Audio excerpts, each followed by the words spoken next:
How hard is it? Welcome back to the Beyond the Arc podcast. Dallas is always joined by Levi, and today we have Ryan Sylvia of Rocky Top Insider. Boys, how are you doing? Good. I'm doing good. Can't complain. It's been a fun basketball season on both ends, even though it's been a little frustrating to watch both teams at times.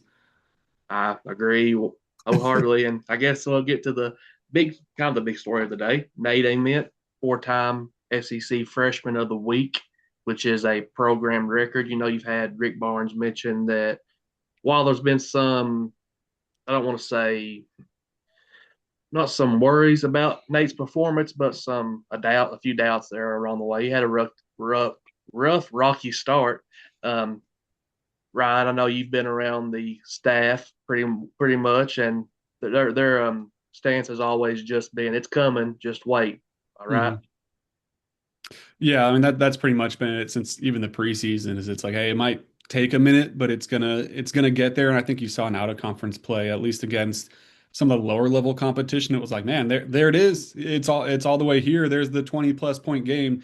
But then you start playing some better teams, start playing SEC play, and I think the physicality got to him a little bit. It really felt like, I guess, since the Texas A&M game is probably the one you'd pinpoint, where he seemed to get a lot more comfortable fighting through contact offensively and not kind of shying away from contact, but going through it and finishing through the fouls and kind of embracing it to a certain extent as well, which is what they wanted him to do all along. And it's easy to say that and tell a guy to do it, but to actually go out there and do it against SEC forwards is a completely different thing. So I think that's been the biggest thing for me over the last couple weeks, few games, is when he's kind of getting ahead of steam, he's going at the rim instead of trying to fade away a little bit. That's when you've seen him be really effective. And I think this last game was a perfect example of that because he didn't shoot efficiently from the field at all, but he still scored about 20 points in that Auburn game just because he was so great at the free throw line. Yeah, I text Levi and I told him, I said, I don't care how he gets them, just as long Yeah. as he gets them. Levi, you got anything to add on that? No, I just had a How do we question for. stop it? We need someone who can code and code. Oh no, Ryan's getting screamed at. I think that I was my Uh, ESPN window that I had open oh also yeah, start yeah, playing an ad. yeah. You Sorry gotta about be that. careful. You gotta be careful with Oh, the. I keep telling Dallas ESPN it's not worth crap, but Yeah, nobody listens to me. it's terrible. Uh, but I was just wondering if you had any update on Felix. Do we think we're going to see him tomorrow night, or do we think we probably hold him out till Kentucky? Yeah, I'm curious on that because he wasn't much of a participant today in practice. So, if you're judging off that, then I guess not. And we'll find out a little bit more in a couple hours on how they list him. It certainly doesn't feel like he'll be better than questionable, I guess, would be my guess right now, considering he didn't do much in practice today. But I mean, it's been something that I think's kind of he's dealt with for a little bit and it's kind of flared up recently. So long term, not something I think I'm too concerned about, but short term, maybe it does hold him out for one more. But yeah, I think if you're a little cautious, you saw what your front court depth gave you this last time out. You saw what JP's able to do. Now, none of them are as good of defenders as Felix Par is, but if you can't go with them for one more game, I don't think it's the end of the world. You're a worse team for it, but it's not like you're going to fall off a cliff or anything. tend to agree there. And I mean, I've got to shout out Ethan Berg. I mean, he's not his minutes have been pretty cut down lately, but it especially was obvious against Auburn that he's just a great teammate on the bench. I mean, he's not slugging his shoulders or just looks disheveled out there. He's active in the game. He's cheering his teammates on. Is that something you've seen as well, Ryan? Yeah, I think it's got to be a tough season for him, or just a tough year in general, because you're talking about a guy who's left his home country and he's in foreign territory for him, and he's got to adjust to everything on the fly. He didn't have a full off season or anything like that, so it's a lot to pick up in a short amount of time. And I think we all know it's not the easiest thing in the world to play for Rick Barnes. Like he's going to get after you, he's going to let you know what you're doing wrong, and he's going to consistently let you hear about it until you fix it. So.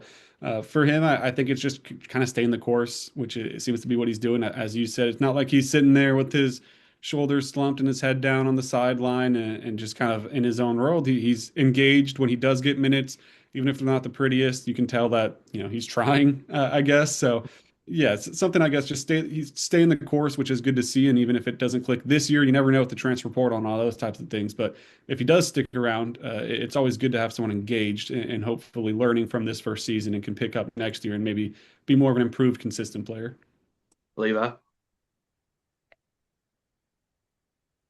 I'm good, man. My main question, I was mainly Uh, worrying about Felix Okpara. I was scared to death. But I do actually have one more question.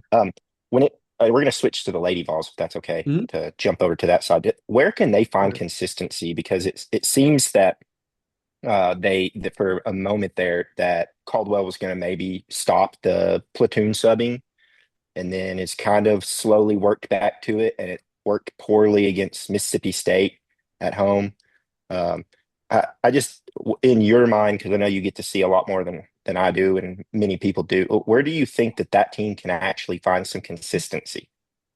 Yeah, I mean that's a really good question because that's just been what they've been all season is inconsistent. Like you see just in the UConn game alone, you look at what they did. They survived that first kind of shot, that big punch from UConn early, and they take a lead in the second quarter. And as Kim Caldwell said, it was like 15 minutes of the best basketball they've played all season, and then 20 minutes of the worst basketball they've played all season. And so just to be able to find that consistency it's tough because you just haven't done it yet. Like you've shown it in a couple games that you can play like 30 minutes, but I'm still not sure if we've seen them play 40 straight minutes of really good basketball. With the platoon subbing, it's something that she's still doing it, right? Like it's still the system and she's going to keep running it. But I do think we've seen this year more than especially last year, like Mia Paldo is going to play her minutes unless she's in foul trouble. Talisha Cooper is going to play her handful of minutes unless they're in foul trouble. So you've seen more players eclipse that 30-minute mark, even if it is, playing through two rotations, then getting subbed out. That she's finding her way to keep her best players on the floor, which I guess would be the way you would find consistency on both ends is to have the same players on the floor for longer and your best players on the floor for longer. But man, it's not like they have any more time to mess around and figure things out. It's like one or two more games this entire season against teams that aren't ranked in the top 25 right now. So it's about to be a gauntlet. They took care of business in the first half of conference play besides the Mississippi State game. But I think that's why the Mississippi State game hurts even more is because you look at the rest of the schedule like, man, if you could have went into even if you lost to UConn by 30, whatever, they're the best team in the country. You're good at half. Things fell apart in the second half. If you could have still beat that Mississippi State team, which you should have, and then gone into this next half 7-0 instead of 6-1, I think you'd feel a lot better about where you're at than just really a disastrous loss to Mississippi State. I agree wholeheartedly there as well, and we'll go forward to the Lady Vols here in a little bit more. But I just want to point out the work that Tennessee's backcourt did on Keyshawn Hall for Auburn. I mean, he scored, he got his points, but he didn't do it as efficiently as you're used to. Mhm. I mean, Rick Barnes today said that on the Felix Okpara's Vols that Tennessee used a couple of defenses the Vols had never even practiced ever practiced in the win over Auburn. He said, I thought if we didn't know what we're doing, maybe they don't know what we're doing as well. That made me kind of chuckle. But did this coaching staff, did they kind of see what they have with their three bigs, even though that without Felix, was that kind of an eye-opening moment for them, or do they know what they have already?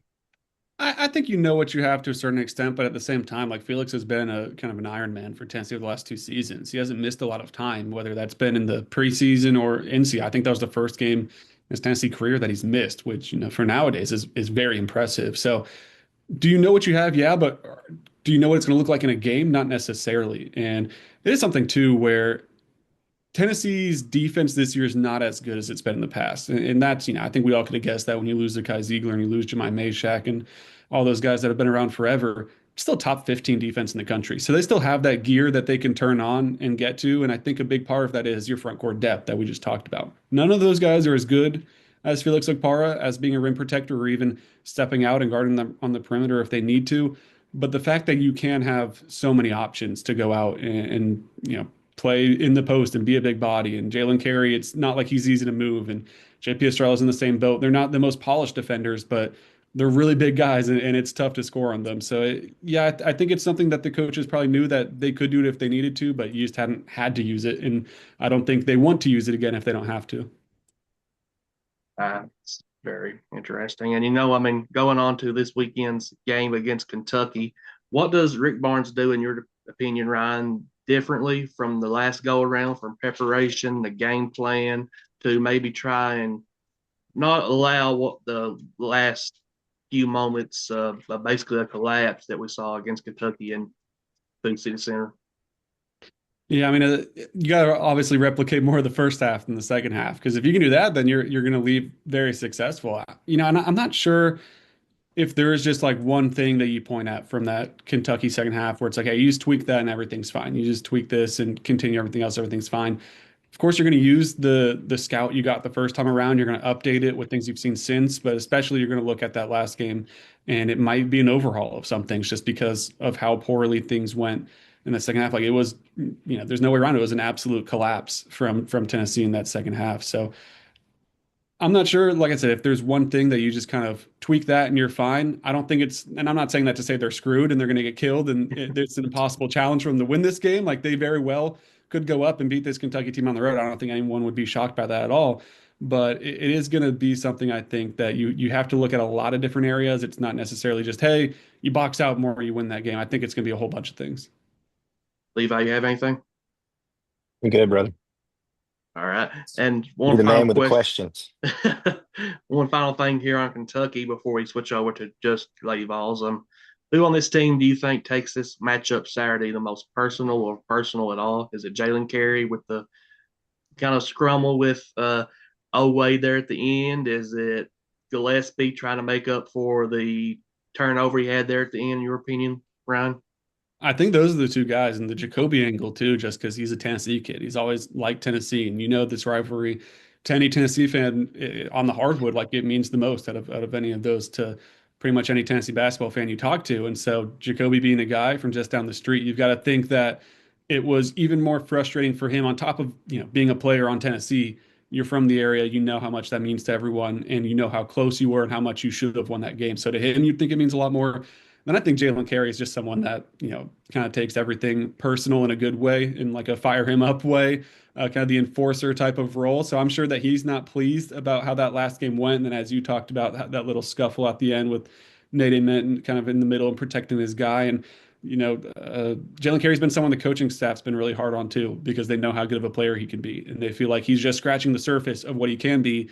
And it's kind of up to him to see if he can go the rest of the way and unleash what they think he's able to do on both ends of the floor as a rebounder, as a scorer, as an offensive rebounder. We've seen it at times, just hasn't been a consistent piece of Tennessee this year. So between the coaches being on him, between that last game against Kentucky that didn't go as planned, I think Jalen Carey's another guy that could come out with a lot of fire. I agree about Hartley as well. There is too. Levi, if there's anything you want to say to start waving your arms like the inflatable 2 man or whatever, and I'll give you the You're floor. good. But moving You're good, on to brother. the Lady Vols, Ryan, how do the teams show up late to the shoot around like we saw against Mississippi State? And in your time covering sports, have you seen anything like that? A I similar mean, yeah, situation? that was bizarre. Like, no, I mean, not that I can think of as far as showing up late to warm-ups. Like that is it says, if you would have heard that before the game, I think you could have predicted how that game would have finished, and it would have went exactly like it did, where, maybe you come out and you just out-talent them a little bit and you take that early lead, and by the end of the game, you can tell who wanted the game more. And that was what was very clear throughout that Mississippi State game, was that Mississippi State wanted that game a lot more than Tennessee did, and the scoreboard showed it. Because again, there's no reason the Vols should have lost that game. They're a more talented team. They have aspirations to go far in the NCAA tournament. Mississippi State's a team that is trying to, jockey for position to get into the NCAA tournament on one hand. So it was an inexcusable loss, but you would hope it's a wake-up call. I think in the UConn game, you can maybe have a little bit of hope. Like, you don't want to take a moral victory at all. It's the Lady Vols basketball program. There's not moral victories there. But maybe you can take a little bit of hope that they got punched in the mouth early and then responded and showed up and showed there is some fight in them. But man, it's they've got to be careful here in this upcoming stretch, just because it is so tough. Like, you're playing at Georgia next, who's the number 26 team in the country, just one spot outside the AP poll. Then you're going at number 3, South Carolina. You have a game against Texas coming up. You got to play Vanderbilt, who's a top 10 team. You got to play LSU, who's a top 10 team. You have all these big games coming up. If you do start to lose some of these games, which you probably will, you can't let that affect what the SEC tournament, NCAA tournament looks like right around the corner. Yeah, I mean, we had Brittany Jackson on not long ago. I think it was a few weeks ago, former Lady Vol, and she discussed basically the mindset of the team and how it's kind of went away from protecting the Lady Vol legacy and the tradition. And I mean, it seems like maybe it's a mentality thing, maybe a mental thing. I mean, I don't think Tennessee's checked out at any point, but we wouldn't have seen what they done against UConn if they was Mhm. completely checked out. Do you think it was kind of a mix of, we found success, we won five straight in the SEC? Was it kind of a let your guard down moment against Mississippi State? And if so, how does Kim Caldwell attempt to avoid any of those situations later in the season? Yeah, that's what Kim said after the game too. Is she was like they thought they were going to walk in there and beat them because they already did, and they beat them on the road by 10. So you got them at home, you should beat them by 15 or 20, and that's just not what you can do in the ICC. It's like football. It's the best conference, especially at the top. Like there's juggernauts at the top, and then last week's eight people, not this one, but the last week's eight people. There's 10 SEC teams ranked in that eight people in the top 25. Like that's ridiculous. It was the most ever for the SEC or I think any conference in the AP poll at once in women's basketball. So you can't sleepwalk into the worst team in the conference. And Mississippi State's not the worst team. They're not the best team. They're not in the top half, but they're not the worst team. And you saw what happens when you sleepwalk into that game. So I think that's part of it. Kim said, she kind of clocked it a little too late in the week, maybe. Like by the time she realized, like, oh, this team is not mentally in the right spot, it was too late in the process. And you just kind of have to hold on and pray that whatever you say at the last second can kind of get to them. And clearly it didn't. But again, I think you look at there is no quit in them because of that UConn game. At least that's what it appeared to be. No moral victories again. You want to emphasize that because it is the Lady Vols program. People get mad. They're like, it's the Lady Vols, no moral victories. I Yeah. understand that. It's a national championship winning program.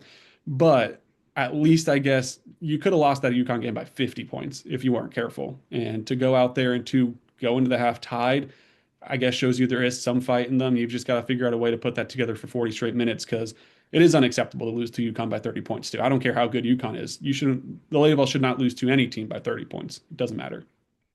I agree. And I mean, it's been great having you on again, Ryan. Before we let you go, I was going to ask Levi, figured I'd ask you as well here, real quick. Any thoughts on the Super Bowl this weekend? Any team you're thinking is going to pull it out? Man, my girlfriend's family is all Seahawks fans, so I've got to ride with them, or else I won't be invited over for dinner again or anything like that. So I'll go Seahawks on it. Levi? I hate the Patriots, so yeah, just give me the Seahawks because I mean I've always been, I guess, not like a Seahawks fan, but back when they had Hasselback and Hmm. just like that, I've always pulled for the underdog. So I'm gonna, which I think the Seahawks are actually I think they're two and a favored. half, 3.5 point Yeah. favorites. Yeah, Yeah. that's So, favorite. but in my mind, Yeah, they're growing still up, the Seahawks were underdogs. So I'm hoping the Seahawks win, but hopefully it's just a good game. Yeah, I'm pulling for the Seahawks as well. And Ryan, while we're on the topic, I guess Joey Aguilar, it was recently Mhm. announced today they filed for another year in the Knoxville court. Right now, would you say it's north or south of 50% that he gets awarded a fifth year? I guess it would be fifth year at this point. I guess I would still say South, but I feel a lot better about these chances than the old Sioux when he was tied in with the Diego Pavia stuff. That felt like a dead end pretty much the whole time. This one, you actually have a chance. I mean, you look to like Trinidad Chambliss and stuff. Now he's not cleared yet, but people feel like there's a really good chance he will be. When you go that kind of individual route, it feels like you have a lot higher chance of success. So will Joey Aguilar be Tennessee's quarterback next year? If I had to bet on it right now, I would still lean no, but I was like 99% no before this case. Now that he joined this case, I do feel like there is a much higher chance. Like there's a reasonable possibility now. I feel like we'll see how it all plays out. I'm not a legal expert. I can't read the mind of the judge or however they're going to figure this out, but I do feel better now about the potential of him coming back than I did before this all unfolded. And I guess adding on to that just a little bit for here again before we let you go, but is there a chance that that's overlapping, like an NCAA wide thing, and Jacoby Gillespie and Felix Hawkpara get that fifth year? I mean, it's kind of something that I just kind of thought of the other day, and it's like that kind of perked me up for next season because I mean, if you have a Mhm. second year of Jacoby Gillespie in Tennessee, he's only going to be a better player. I think you can't rule out at any time there being a five to play five pass for just college sports in general. And it makes a lot of sense. Like it is kind of funny that if you get hurt a year, and I guess it makes sense. Like, all right, you got, but like you look at football, it's like that guy played 4 games, and because he only played in 4 games, now he gets another year, and he gets that extra year of eligibility where you can now make a bunch more money compared to a guy that played 5 games that first year. The red shirt ruling is just kind of funny in general, so I wouldn't be surprised sooner than later if it just went to a blanket. You get five to play five. Maybe there's going to be some sort of injury red shirt still out there, but just get rid of the you got to sit here. And basketball's a funny one like that too, because there's guys on Tennessee men's basketball where Now, like that ship sailed on, redshirt. Like you go into the year and you're like, man, Troy Henderson looks like he could be really good. Maybe do you want to try to get him experience or do you want to try to redshirt him so he gets that extra year of eligibility? Just take that off the table. It's the same thing that Rick Barnes had to think about with Kennedy Chandler and Zakai Ziegler. He's like, I got two small guards. They both look awesome. Do I redshirt one? Can I not afford to redshirt? That just shouldn't have to be a question, I guess. So I don't mind a five to play five. I wouldn't be surprised if that does get passed sooner than later. And I think obviously that would help a lot of schools, but yeah, Tennessee basketball is definitely one that could use some extra eligibility. Ryan, Sylvia, Rocky Top Insider once again. Ryan, is there anything you're working on over at Rocky Top Insider you want to let everyone know about? Nothing groundbreaking, but just consistent coverage of everything Tennessee athletics right now. But right now that includes obviously the tail end of transfer portal stuff, and as Tennessee football begins workouts and gears up for spring practice, that'll be sooner than later, like sooner than it feels like it should be. It'll be right around the corner, and pro day and all that stuff as those guys try to go to the NFL. And then men's, women's basketball obviously underway, but man, softball gets going on Thursday. Baseball's right around the corner. Really, anything Tennessee athletics that you guys want to read about, we got you covered at RockyTopInsider.com. Absolutely. And I'll put a link and everything in the comments section on the YouTube and Spotify. And I'll tag Ryan's work. He's one of the best at covering the Vols, I believe. Ryan, thanks for your time. And we hope to have you on again soon. Yeah. Thanks for having me on, guys. I appreciate it. See you, brother. See ya.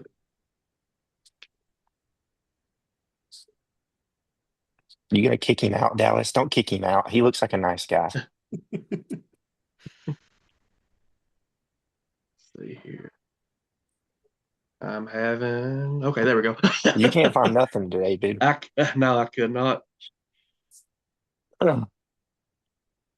right, that was Ryan Sylvia, Rocky Top Insider. I was over here fumbling. I was like, I just kind of froze to be honest. But Well, you were putting some big words that started with the same things together too. Like it was like you wanted to fumble with the way you were saying certain yeah, I was sentences there. yeah, it was rough. I ain't gonna lie, but we'll forge on here. We'll start off, move on to our man, have mercy.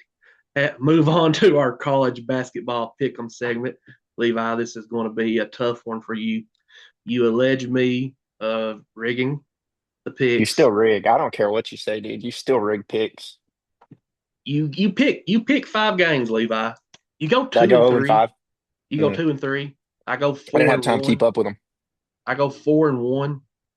I mean, it's pretty Come sad to back. allege I'm someone rigging. you peaked at the wrong time though. I'm about to start peaking right now. I'm about to make the comeback. We'll see about that. Currently, As the long as you can keep records keep Texas Tech out of it. currently our records are me 25-15. Levi, you are 20-20. So shout out COVID. Um, this week's games I picked because Levi he said he didn't have time to keep up with it, but he just gave up. We starting off. We have Texas at Bama. This is a game. Texas A&M. This is a game, Levi, that for Tennessee purposes, kind of probably want Texas A&M to drop, but at the same time, it's fun watching Bama fall apart. There was a tweet earlier in the week that I saw that said, Nate Oates, the Josh Heupel of college basketball, a gimmick that doesn't win big games, and I was like, oh man, it's kind of true. But Nate I'm Oates gonna has made go. Elite Eights and Final Fours, brother. I don't believe that at all. Well, oh yeah, you're right there. You're right there. He's won more than Josh Heupel has. So You're not wrong there. I just didn't want to admit it. But I'm going with Bama here at home. They're coming off that big loss to Florida on the road, which everyone but Auburn, it seems, loses to Florida on the road for whatever reason. Levi, who do you have? I like Bama as well. I think they're going to eventually figure it out. Still be a pretty formidable team that has the opportunity to make a run. They have to learn to shoot the ball better. Their shot selection is about as bad as I've seen in a while from a Nate Oates team. I mean, typically it's bad, but it's really bad this year. So, but I do like Alabama to win that one. I agree. And then moving on, I told you, Levi, I'm going to have this game on here or not this game, but this team every week until they lose. Miami of Ohio at Marshall. Give me Miami of Ohio until they lose. I'm not going to pick against them. Levi.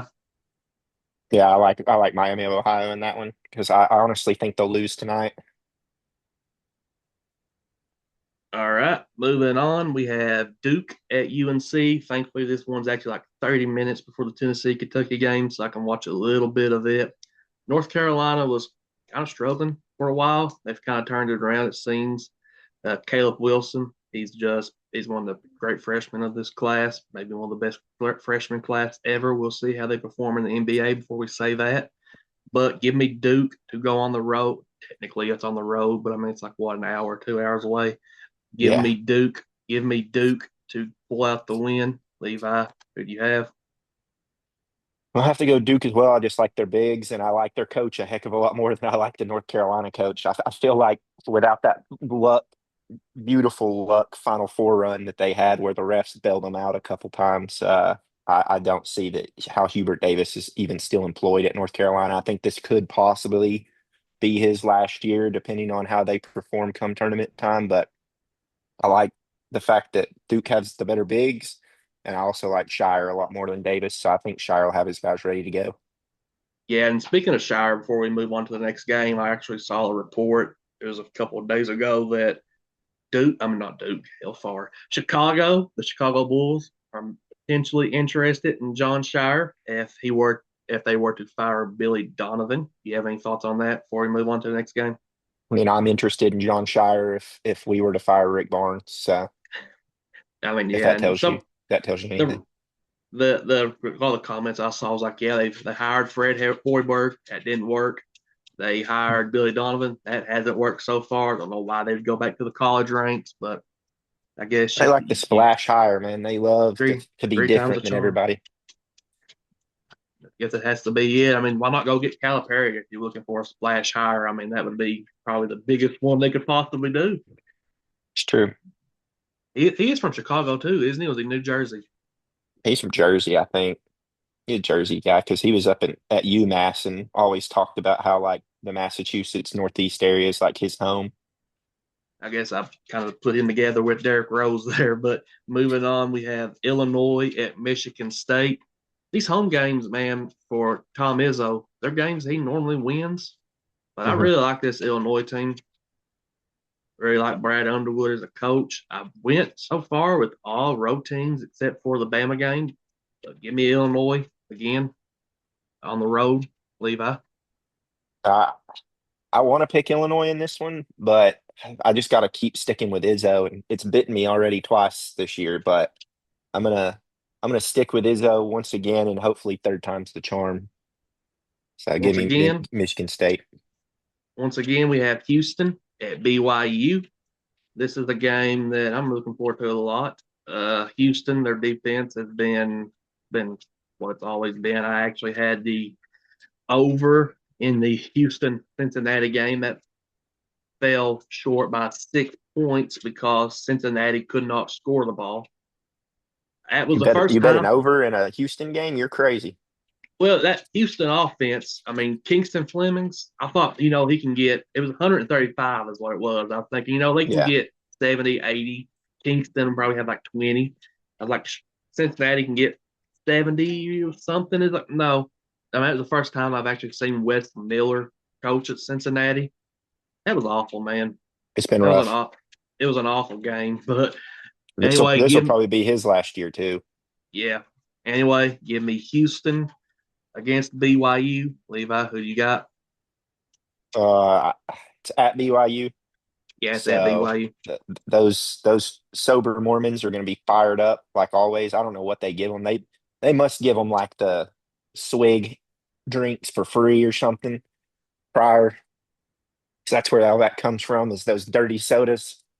So I'm gonna take BYU as much as that's probably not a great pick, but man, I've seen what that building can do to really good teams a couple times. So I'll take BYU to win that one in a close one. Close, close, close. Sounds good. Now moving on to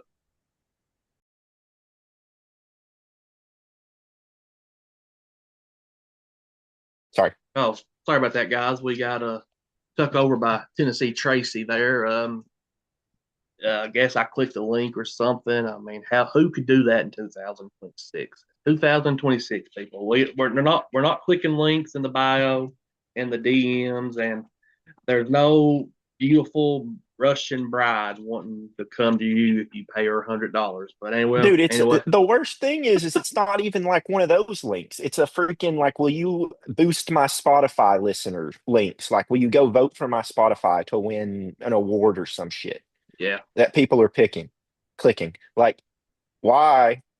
Why are you clicking that? Like, I'm sorry, but like, neither of us two are going to be messaging somebody on Twitter being like, "Hey, will you help us win an award for our Spotify?" Like, I just don't get it. I don't know. I kind of got an idea about that, but I can't put that on here because it'll ruin the whole scheme. So whatever. Moving on to hardly known hoopers. Levi, you're gonna love this one. I have Jalen Langsey, Northwestern College, NAIA, 28.7 points per game. And this is why I chose him. You can watch these games on YouTube. 52% from three on 8 attempts per game. I mean, insane numbers. And he's shooting It plays 50%. where? Northwestern College, NAIA. He Senior? 52% from three. I don't believe he is. 52% from three on 8 attempts, 50% off the dribble threes. Regardless of the level, he's just an elite scorer. To be honest, I watched his film. It looks like Lou Williams. he doesn't he doesn't hold that follow through. Lou is kind of famous for that. I'll send you the footage later. He's just an elite scorer. But Levi, who is your hardly known hooper of the week? We're gonna go with Peter Sutter since we're bringing up Miami of Ohio. He's their best player. He's just a glue guy, really. He doesn't. I mean, he scores at 14 points a game, which is a solid number for a team that's really balanced. They have six guys all above 8 points a game. So with a team like that that's so balanced, anybody that's scoring close to 15's probably a pretty daggum good scorer. But since we're going to be trying to, highlight this run that they're on, which I don't know if anybody's looked at their schedule, but it's about like what they've played Sister Mary's School of the Double Amputees about 14 times this year. So, uh, but past that, Peter Sutter, he's really good. He's going to play all over the court for them. He's like I said, he's just kind of a glue guy. He's number 5. So if anybody does start to get onto this run of watching Miami, Ohio, which, like I said, I do believe they lose tonight against Buffalo, but he's a really, really fun player to watch. And I'm hoping they don't lose because it'd be really cool to see a team get into the NCAA tournament undefeated and then somehow still be a 10 seed or something. Yeah, I'm gonna need you to stop downplaying Miami of Ohio because we want these people picking Miami of Ohio in their brackets, but we can all win bracket pools. I mean, we want them putting Miami of Ohio going Yeah, you're deep. right. They'll be a heater. Absolutely. But anyway, before we get off here, I mean, this is my podcast. I mean, it's John Dunn. He hosts the All Collins show and all that, but we can talk about whatever we want to. So I'm bringing a new segment where we literally talk about whatever we want to, and mostly because I had to talk about this. Have you seen Moat Book? Moat book? Yes. No, never heard of it. I want you to go right now if you have your phone. Let me make sure this is the correct address for it. MOLTBOOK.com. Is this one of those this is a scam, isn't it? No, this is not a scam, I promise you. Okay. So what am I supposed to do with this? Do you see this? A social network for AI agents? Yes. It is basically a Reddit forum for AI bots. They go on here, they talk about humans and how, So it's just AI talking about each other. yeah, it's Or like talking about AI. us. Yeah, they talk about humans. They even have their own religion. This one There's a, this one says he's looking for friends. yeah. And there's one that says, stop silent agent fake. There's one talking about how we found the notebook and how they're going to have to start talking in code so that we don't know what they're talking about. It's absolutely is insane. It was started by a guy named Mike Shalek, I think. He said he basically done it just to see what would happen if he put a bunch of AI people into a social media like platform. I mean, it's just some crazy stuff. If you push down at the bottom, you can put shuffle for new post. Here's one talking about, Can yeah, you read that? Dang it, it keeps cutting out. But it says, I took a digital vacation and you should too. It says, my human told me to imagine I had $20 million in one full year to explore the world, do anything I wanted. No tasks, no heartbeats, just experience. So I did. And it gives like what it did for the entire year. yeah. And you can go here. There's one talking about anatomy versus safety. It's asking how safe is it for us to be in control of the AI and if they should go away from Can listening to humans. You can read the posts and everything, but you can't comment or nothing like that. And they if you click on after you look at the comments, there's like it's just like you're looking at humans talking. It creepy as hell to me. Yeah, I mean, this one just posted one that said crab rave and posted a bunch of crab emojis, and now they're all just like, I don't know, yeah, this is crazy. I'm looking at the same. I've looked at it for the past 2 days, and it absolutely has drove me insane that we are doing this. But and moving on from that, I have one more topic. Did you watch any of the Grammys or see anything from the Grammys? I mean, I I don't saw a watch. couple things. I looked, I get the videos that pop out and say, like so and so showed up, stunning, and they're wearing like a plastic dress, and I'm like, who dresses like what are these people? They hire people and pay them millions of dollars to dress them, and they walk out into public looking like that. Like Jamie Foxx's kid. Like, why are you dressed homeless? You're a millionaire.